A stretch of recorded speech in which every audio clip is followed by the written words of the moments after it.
கருப்பா இருக்கிற செம்பு பித்தள பாத்திரத்த நீங்க எலுமிச்சப்பழம், புளி, உப்பு போட்டு நீங்க வாஷ் பண்றீங்க அப்படின்னா, நீங்க எத யூஸ் பண்றீங்க அப்படின்றத கமெண்ட் பாக்ஸ்ல கமெண்ட் பண்ணுங்க. ஆனா, இப்போலாம் மளிகை சாமானம் விக்கிற விலைக்கும், புளி விக்கிற விலைக்கும் நம்ம அதெல்லாம் போட்டு வாஷ் பண்ண முடியாதுன்னு நெனைக்கிறவங்களுக்கு தான் இந்த ஒரு copper and brass cleaning liquid. இது ரொம்ப ரொம்ப ரொம்ப யூஸ்ஃபுல்லா இருக்கும். ஸோ, இத வந்து நான் லைவ் டெமோவாவே உங்களுக்கு நான் காட்டுறேன். ஒரு 2, 3 ட்ராப் விட்டீங்கன்னா போதும். உங்களோட செம்பு பித்தள பாத்திரம் வந்து ரொம்பவே பளிச்சுன்னு ஆயிரும். ஸோ, இத நம்ம நார்மலா மத்த பாத்திரம் வாஷ் பண்ற மாரியே வாஷ் பண்ணிக்கலாம்.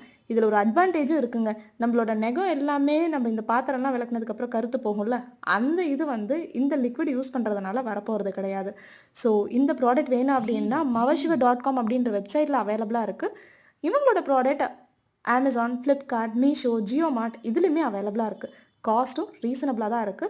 இத வாஷ் பண்ணதுக்கு அப்புறமேட்டு காட்டன் துணியில வைப் பண்ணி வச்சிட்டீங்கன்னா, இதோட ஃப்ரெஷ்னஸ் ரொம்ப நாளைக்கு நீடிக்கும். ஸோ இந்த வீடியோ பிடிச்சிருந்தா லைக் பண்ணுங்க, ஷேர் பண்ணுங்க, கமெண்ட் பண்ணுங்க. மறக்காம சேனலை சப்ஸ்கிரைப் பண்ணிக்கோங்க.